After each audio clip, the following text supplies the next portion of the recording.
तो धामी जी, आप जब यात्राओं की ही बात कर रहे हैं तो एक सवाल उस पे ही ले लेते हैं। इस बार आपकी चारधाम यात्रा में बहुत चर्चा हो रही है आपके चारधाम यात्रा की, और शीतकालीन यात्रा जो इस बार आप लोग ने वापस पुश किया है, केंद्र से भी आपको बहुत मदद मिला। प्रधानमंत्री जी खुद ही आ गए गंगा मैया के दर्शन करने के लिए हर्षिल, तो मदद तो हो रही है और फीडबैक बड़ा पॉजिटिव है। तो धामी जी, ऐसा क्या अलग इस बार कर दिया आपने कि व्यवस्थाएं इतनी अच्छी हो गई, लोग इतना बात कर रहे हैं इसके बारे में?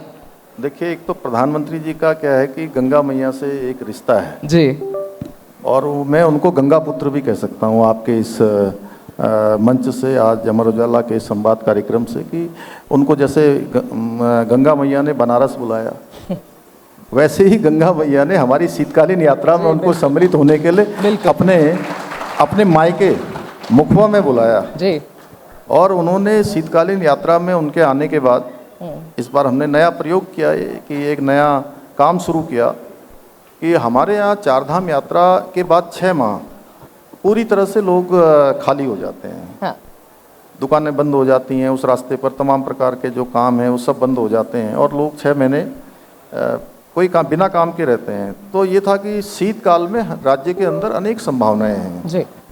और शीतकाल में भी जो गद्दी स्थल हैं जहाँ पर डोली विश्राम करती है, उन सभी स्थानों पर वही दर्शन पूजन इत्यादि के कार्यक्रम पूरे विधि विधान से चलते रहते हैं जी। तो हमने सभी लोगों को बताया कि भाई एक तो दर्शन पूजन हो सकते हैं, आपको वही पुण्य प्राप्त होगा, वही जो है सब मिलेगा जैसा जिस समय हमारी यात्रा चलती है उस समय धाम खुले होते हैं, उसके बाद भी। और इसके साथ राज्य में डेस्टिनेशन बहुत हैं। बिल्कुल, जब अक्टूबर, नवंबर, दिसंबर, जनवरी या फरवरी तक भी मैं कहूँ कि कुछ माह देश के अनेक शहर ऐसे हैं जहाँ बिल्कुल धूप नहीं दिखाई देती है जी, लेकिन यहाँ पर बिल्कुल सुनहरी धूप होती है और अच्छी धूप, और धूप भी ऐसी कि उसको आप ताप भी सकते हैं। इसीलिए हमारे प्रधानमंत्री जी ने इसको घाम तापू पर्यटन भी जो है इसका नाम दिया है जी। एक सवाल धामी जी इसी से जुड़ा है कि लोग आ रहे हैं घाम तापने के लिए, लेकिन बहुत एक्सीडेंट भी इस चारधाम के रूट पे बढ़े हैं। हमको लगता है जगह जगह से जो आपदा हमारे लिए एक हमेशा से मुश्किल बनी है, और आपदा के चलते रास्ता जाम होता है या बंद होता है, तो नीचे से ऊपर से लेकर नीचे तक कई घंटे तक लोगों को परेशानियाँ होनी है। तो इस दिशा में भी हम ये आपदा जो है ये हमारे लिए बहुत बड़ी चुनौती है।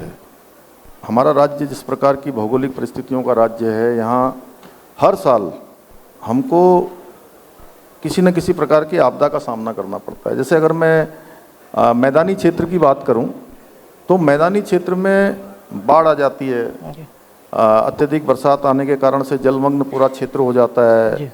बहुत सारी जो बरसाती नाले हैं, नदियां हैं, गधेरे हैं, ये सब उफान पर आ जाते हैं और कई बार अपना रास्ता बदल देते हैं।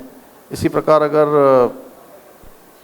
पर्वतीय क्षेत्र की बात करें तो कभी बादल फट जाता है, कभी भूस्खलन हो जाता है, लैंडस्लाइड हो जाता है, कभी एवलॉन्च आ जाते हैं। तो इसी बार से अभी हमने जो है माड़ा में बड़ा एवलॉन्च आया था जिसमें 54 लोग उस एवलॉन्च की चपेट में आ गए थे। हम सकुशल 46 लोगों को निकालने में हमको सफलता प्राप्त हुई, कुछ लोगों फिर भी हम नहीं बचा पाए। तो ये हमारे लिए चुनौती है, लेकिन उसके बावजूद भी हमने प्रयास किया है कि देखिए डिजास्टर के क्षेत्र में हम काम करें। हमने पूरे विश्व के लोगों को देहरादून में बुलाया था और 28 नवंबर 2023 को विश्व आपदा सम्मेलन हमने देहरादून में आयोजित किया। उसमें तमाम प्रकार के विषयों पर चर्चा हुई, हिमालयन राज्यों के बारे में चर्चा हुई, इस प्रकार की आपदाओं के बारे में चर्चा हुई कि आपदाओं को हम रोक नहीं सकते, लेकिन आपदाओं के असर को कैसे हम न्यूनतम कर सकते हैं, उस सब पर चर्चा हुई। और आपदा में पूरा हमारा सिलक्यारा का आपदा मॉडल या सिलक्यारा टनल रेस्क्यू पूरे देश ने और दुनिया ने देखा कि 41 श्रमिक भाइयों को किस प्रकार से 17 दिन टनल के अंदर रहने के बाद सकुशल बाहर निकाला गया जी। बाबा बौखनाथ की भी बड़ी कृपा हुई कि एक भी मजदूर भाई इतनी सी खरौच भी नहीं आई। लेकिन और धामी जी, मैं- सवाल तो यहीं पर है ना सर, जब आप ये कहते हैं कि सक्सेसफुली सबको निकाल लिया गया, ये जो पर्यावरण के जितने विशेषज्ञ हैं उनका ये कहना है कि जो बांध, सड़क के जो आपके इंफ्रास्ट्रक्चर प्रोजेक्ट्स हैं, वो सारे प्रोजेक्ट्स यहाँ पर आपके पर्यावरण को नुकसान पहुँचा रहे। ये जो संतुलन की स्थिति आपको रखना है, विकास एक तरफ और पर्यावरण की संरक्षण दूसरी तरफ, ये थोड़ा मिटता दिख रहा है, तो इसको कैसे, इस पर क्या जवाब देंगे आप? इसका जवाब तो आपने पहले जब मेरे से सबसे पहला प्रश्न किया सस्टेनेबल डेवलपमेंट का जी, आपने कहा कि जो है हमने पूरे देश में सस्टेनेबल डेवलपमेंट गोल्स में पहला स्थान प्राप्त किया है। इसका सीधा सा अर्थ है कि हमारी जो दिशा है और जो विकास का मॉडल है वो सही दिशा में जा रहा है, इकोलॉजी और इकोनॉमी दोनों में बैलेंस करते हुए। और हम ही ऐसे राज्य हैं जहां पर हमने जीईपी लागू किया है, ग्रॉस एनवायरनमेंट प्रोडक्ट, कि ये हमने एक सूचकांक अपने सामने रखा है कि आखिर विकास करने में हमें किन किन चीज़ों का जो है सामना करना पड़ता है या क्या हम उसकी कीमत चुकाते हैं। तो उस पर हम काम कर रहे हैं और हमने देखिए तमाम काम इकोलॉजी और इकोनॉमी में संतुलन बनाने के लिए भी काम किए हैं। हमने यहाँ पर स्प्रिंग रिवर एंड रिजुनेशन अथॉरिटी का भी यहाँ गठन किया है, जो हमारे तमाम जल स्रोत हैं, नाले हैं, गाड़ हैं। गाड़ जानती हैं? नहीं जानती। गाड़ माने छोटी सी नहर जो बहती रहती, नदियाँ टाइप की हैं। गधेरे हैं और हमारे स्रोत हैं जो बिल्कुल बहुत बड़ी संख्या में आपको पहले मिलते थे। मतलब आज से अगर 20-30 साल पहले की बात करूं मैं, तो बड़ी संख्या होती थी इसकी, लेकिन अब धीरे धीरे वो सब बहुत कम होते जा रहे हैं और सूख रहे हैं। तो ये बड़ी चिंता का विषय भी है। हम इन सबको दोबारा से इनको पुनर्जीवित कर रहे हैं, यानी इनको रिचार्ज करने पर। एक सवाल है कि कई पावर प्रोजेक्ट जो है बहुत सालों से लंबित हैं, कहीं ना कहीं से पर्यावरण के लिए बता के और उस तरीके से रुके हुए हैं, जो कहीं ना कहीं विकास की गति को रोकते नहीं हैं। देखिए, ये बहुत आपने वाजपेयी जी, मुझे लगता है वैसे तो आप उत्तराखंड में बहुत लंबे समय से काम कर रहे हैं और जब आप हल्द्वानी में होते थे तब से मेरा आपसे परिचय है, लेकिन इधर मुझे लगता है कि जिस दिशा में हमारी सोच जा रही है उसी दिशा में आप भी सोच रहे हैं। बिल्कुल, धन्यवाद। और इस बिल्कुल सच में कि हमारे जो है हमारी जितनी क्षमता है यहाँ पर, हम 25,000 मेगावाट बिजली पैदा कर सकते हैं, लेकिन कुछ पर्यावरणीय जो नियम बना दिए गए, गंगा नियंत्रण बोर्ड बना और फिर माननीय न्यायालय में भी मामला गया, उसके कारण से हमारी अनेक परियोजनाएं जो है लटक गई। और हम जो राज्य के लिए और देश के लिए जो बिजली पैदा कर सकते थे वो हम नहीं कर पा रहे हैं। संभावनाएं अनेक हैं, गंगा में भी और गंगा की सहायक नदियों में भी, सभी में इस प्रकार की रोक लगी हुई है। उसके कारण से सच में बहुत प्रभाव हो रहा है। मैं लगातार भारत सरकार में इस बात को रख रहा हूँ और माननीय न्यायालय ने भी कुछ सकारात्मक उसमें किया है। अनेक हमारे ऊर्जा मंत्रालय, हमारा जल शक्ति मंत्रालय, वन मंत्रालय, वन एवं पर्यावरण मंत्रालय, ये सब मिल रहे हैं और हम लगातार कर रहे हैं। कुछ प्रोजेक्टों को अभी हमको रुपसिया बगड़ में 120 मेगावाट की स्वीकृति मिली है। इसी प्रकार त्यूनी प्लासी जो प्रोजेक्ट है उसको मिला है। तो ऐसे करके अब हमको कुछ प्रोजेक्टों में स्वीकृति मिल रही है। हमारा प्रयास है कि सब लोग हमारे कष्ट को समझें, हमारी चुनौतियों को समझें और उसमें हमको स्वीकृति मिलेगी तो निश्चित रूप से जो बिजली पैदा होगी वो हमारे साथ साथ पूरे देश के लिए काम आएगी। तो धामी जी, आपने जो पुरानी इन्वेस्टर, आपकी जो लास्ट इन्वेस्टर समिट हुई थी, उस पर कम से कम 30 लाख करोड़ से ज़्यादा अलग अलग समझौते आप लोगों ने किए हैं। एक बार स्टेटस समझना चाहती हूँ, क्योंकि यहाँ पर आज थीम डेवलपमेंट का है, इसलिए लोग यहाँ बैठे हैं, आप मुख्यमंत्री हैं, आप क्यों नहीं बताते हमें कि कार्यान्वयन जब कर रहे हैं इन सारे समझौतों का, जो भी प्रोजेक्ट्स आप लोगों ने सोचे हैं, क्या स्टेटस है उसका अभी?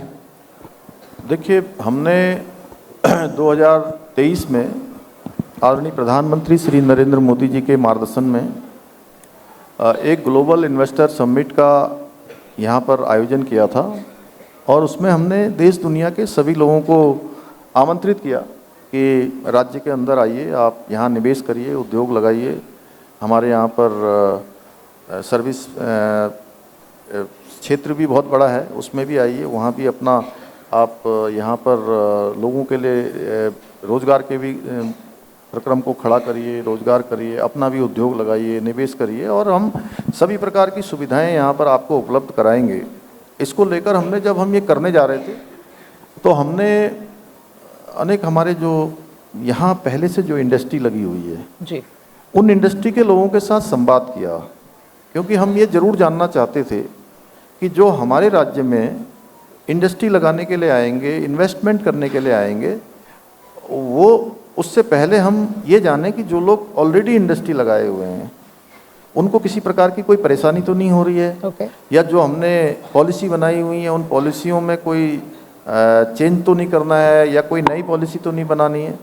तो उन्होंने जो हमको सुझाव दिए और उस सुझाव के आधार पर हमने 25 नई पॉलिसी बनाई, और हमारा राज्य, जितनी हमारे यहाँ संभावनाएं हैं, हमको ऐसा अपेक्षा थी या ऐसा हमको अंदाज़ा था कि 2 लाख 2.5 लाख करोड़ रुपए का हमको जो है MOU हो जाएंगे जी, और ज़्यादा हो गए, और करते करते हमारे ये 3,54,000 करोड़ के MOU विभिन्न निवेशकों ने हमारे साथ करार किए कि हम यहाँ लगाएंगे, और सभी क्षेत्रों के लोग आए उसमें।